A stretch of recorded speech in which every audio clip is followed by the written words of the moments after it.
AI가 반도체 호황으로 삼성전자와 SK하이닉스가 역대급 실적이 예고되고 있는 상황입니다. 새로운 경제 논쟁이 또 시작이 됐는데요. 기업이 예상보다 돈을 많이 벌었을 때 이른바 초과 이익을 사회와 나눠야 하는가라는 의견이 나오고 있습니다.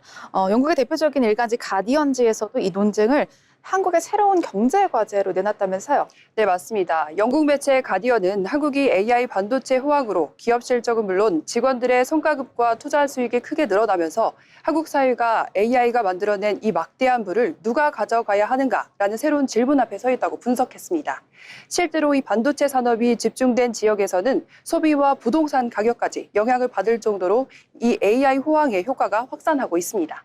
네, 그런데 왜 갑자기 이런 논의가 생긴 건지 궁금합니다. 뭔가 계기가 있었을 것 같은데요.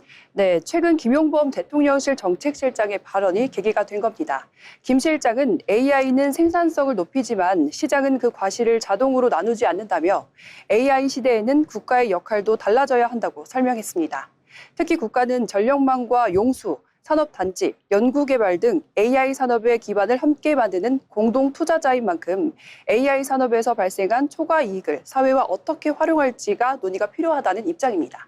네, 그렇다면 정부가 기업의 성과금을 나누거나 아니면은 새로운 세금을 추진하겠다 이런 느낌인 건가요? 네, 그 부분에 대해서는 구분해서 볼 필요가 있습니다. 현재 정부가 기업의 성과급을 국민에게 나누거나 새로운 세금을 도입하기로 결정한 것은 아닙니다. 다만 고용노동부는 이달 반도체 초과 이윤 배분과 AI 시대 노동 전환을 주제로 토론회를 열고 사회적 논의를 시작할 예정입니다. 이 자리에서는 국민배당금과 국부펀드, 사회연대 임금 같은 다양한 아이디어도 논의될 것으로 알려졌지만 아직 어떤 정책도 확정된 것은 아닙니다. 네, 해외에서는 어떤가요? 다른 나라의 상황은 어떤지 궁금합니다.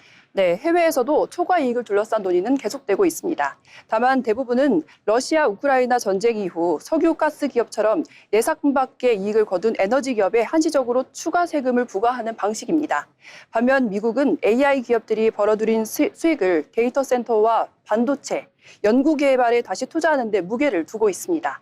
우리나라는 AI 산업의 초과 이익을 사회와 어떻게 공유할지를 정부 차원에서 공론화하기 시작했다는 점에서 차이가 있습니다. 이 문제 정말 사회적으로 찬반 의견이 팽팽할 것 같다 이런 생각이 듭니다. 네, 그렇습니다. 찬성하는 쪽은 AI 산업은 기업뿐 아니라 국가의 연구개발 투자와 산업 인프라, 협력업체 등 사회 전체가 함께 만든 결과인 만큼 초과이익 일부를 노동 전환이나 미래산업 투자에 활용하는 방안을 논의할 필요가 있다고 주장하고 있습니다. 반면 기업들은 막대한 연구개발비와 설비 투자, 실패 위험을 감수해 얻은 성과인 만큼 이익은 기업과 주주, 직원들이 몫이며 이를 다시 연구개발과 설비 투자에 재투자해야 해야지 혁신이 이뤄질 수 있다고 맞서고 있습니다. 네, 결국 AI가 기존 시장 경제에 새로운 질문을 던지고 있다 이렇게 해석이 됩니다. 네, 맞습니다.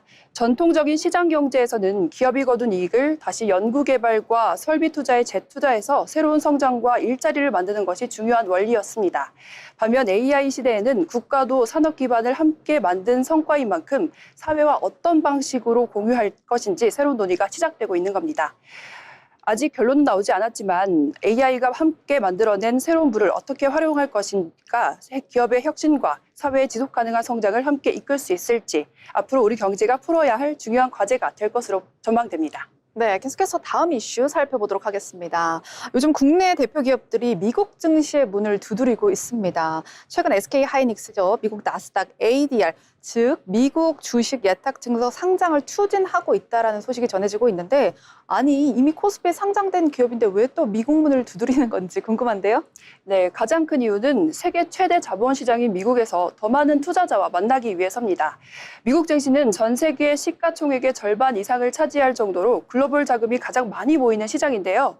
특히 AI와 반도체처럼 미래산업에 대한 투자도 가장 활발하게 이루어지고 있습니다. SK하이닉스는 이번 ADR 발행을 통해 우리 돈 약 43조 원 규모의 자금을 조달하는 방안을 추진하고 있습니다. 확보한 자금은 용인 반도체 클러스터와 AI 반도체 생산시설, 첨단 패키징 투자 등에 활용할 계획이라고 밝혔습니다. 하지만 시장이 더 주목하는 건 단순한 자금 조달보다 기업 가치 재평가입니다. 이 기업 가치를 다시 평가받는다. 이게 어떤 의미인지 궁금한데요.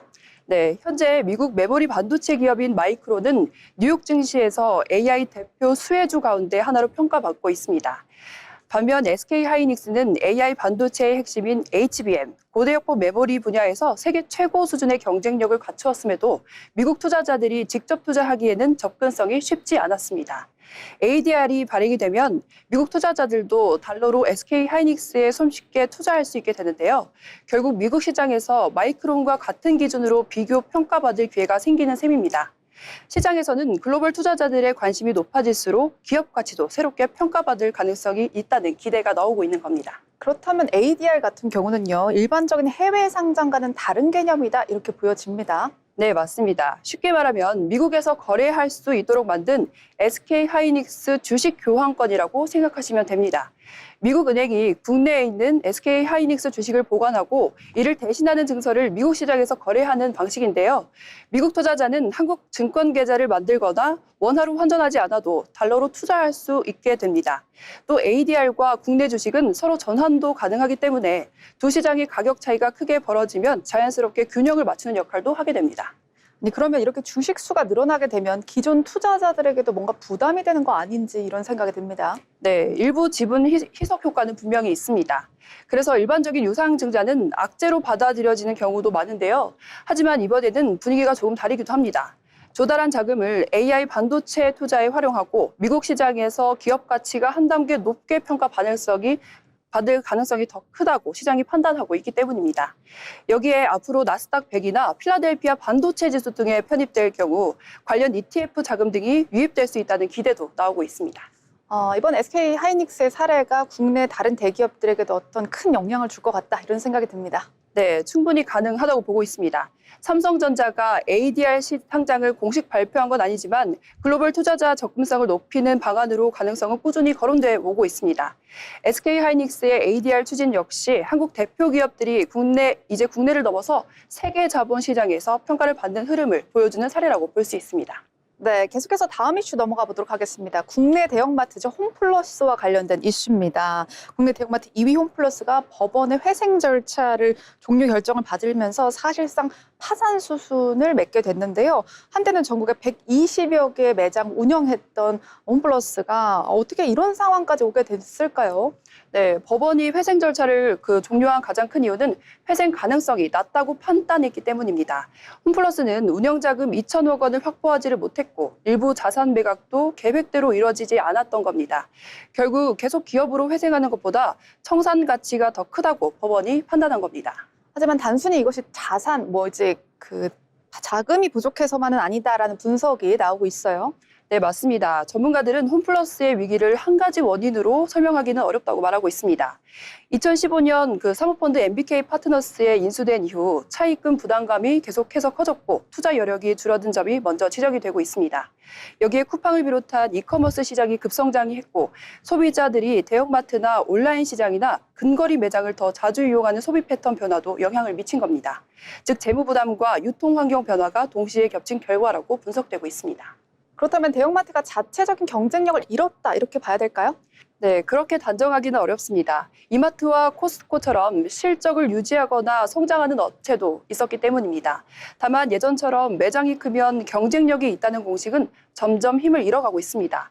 이제는 온라인 배송 경쟁력은 물론이고 자체 브랜드와 체험형 매장, 차별화된 상품 구성까지 얼마나 고객을 자주 찾게 만드냐가 더 중요한 경쟁력이 되고 있습니다. 반면 다이소 같은 업체들은 오히려 지금 호황기고 상승세를 맞이했단 말이죠. 네, 대표적인 사례인데요. 다이소는 단순히 가격만 낮춘 것이 아니라 유통구조 자체를 바꿨습니다. 제조업체와 직접 거래하거나 자체 기획 상품을 확대해서 중간 유통 마진을 줄였고요. 또 1,000원, 2,000원, 5,000원처럼 가격을 먼저 정한 뒤 그 가격에 맞춰서 상품을 기획하는 방식으로 원가 경쟁력을 확보했습니다.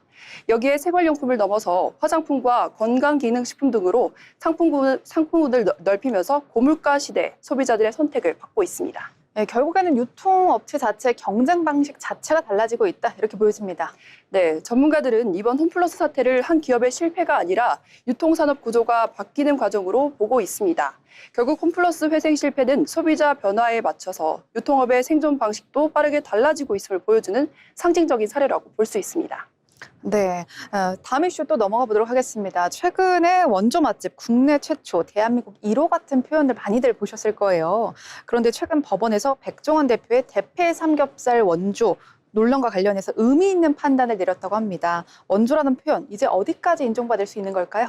네, 원조라는 표현은 소비자의 선택을 이끄는 가장 강력한 마케팅 중 하나인데요. 실제로 백종원 대표도 여러 방송과 도본코리아 홈페이지를 통해서 1993년 대패 삼겹살을 처음 개발했다고 소개해 왔는데요. 하지만 한 유튜버가 1980년대 부산과 광주 등에서 이미 대패 삼겹살이 판매가 됐다며 의혹을 제기한 겁니다. 해당 영상으로 도본코리아 가맹점주가 브랜드 가치가 훼손돼 가맹점 매출이 줄어들었다며 손해배상 소송을 제기한 겁니다. 근데 법원이 왜 유튜버의 손을 들어준 거예요? 이게 진짜 궁금합니다. 네, 핵심은 백종원 대표가 원조가 아니다라가 아니라 최초 개발자라고 단정하기 어렵다는 판단이었기 때문입니다. 재판부는 1980년대 대패 삼겹살을 판매한 식당 자료와 당시 기록이 존재했고 대패 삼겹살 역시 특별한 제조 기술이 필요한 음식이 아니라 일반적인 조리 방식이라는 점을 근거를 들었습니다. 또 유튜버의 문제 제기를 허위라고 보기 어렵고 해당 영상 때문에 실제 매출이 감소했다고 인정할 만한 근거도 부족했다고 판단한 겁니다. 그렇다면 원조 자체라는 표현이 문제가 되는 건 아니다라고 볼 수 있겠네요. 네, 맞습니다. 원조라는 표현을 사용하는 것 자체는 불법이 아닙니다. 다만 객관적인 근거 없이 국내 최초나 원조라고 홍보해서 소비자가 사실과 다르게 인식하도록 만들면 문제가 될 수 있습니다. 특히 특정 브랜드와 혼동을 일으키거나 허위 과장 광고에 해당할 경우에는 표시광고법이나 부정경제방지법에 적용될 가능성도 있습니다. 그런데 기업들은 왜 이렇게까지 원조에 집착하고 원조로 경쟁을 하는 걸까요? 네, 소비자들은 원조, 최초, 전통이라는 단어에서 신뢰와 품질을 먼저 떠올리는 경우가 많습니다. 그래서 기업 입장에서는 원조라는 스토리 자체가 중요한 브랜드 자산이 되는 건데요. 실제로 외식업뿐 아니라 식품과 유통업계에서도 국내 최초, 전통 50년, 원조 같은 표현이 마케팅에 자주 활용되는 이유도 여기에 있습니다. 네, 결국에 원조보다 더 중요한 것은요, 그 근거와 소비자들의 신뢰인 것 같습니다. 네, 그렇습니다. 전문가들은 이제 단순히 원조라는 표현을 내세우는 시대를 넘어서 그 주장을 뒷받침할 수 있는 객관적인 근거와 소비자의 신뢰를 함께 쌓는 것이 더 중요하다고 말하고 있습니다. 결국 브랜드의 가치는 원조라는 한마디보다 소비자가 얼마나 믿고 선택하느냐에 결정된다고 볼 수 있습니다. 네, 결국 브랜드 경쟁력은 누가 먼저 썼는가 보다 누가 오래 더 신뢰를 쌓아왔는가로 결정되는 것 같습니다. 이제 원조라는 이름보다는 소비자의 선택이 브랜드의 진짜 역사를 만들어가는 것 같습니다. 지금까지 편재 기자의 경제톡톡이었습니다.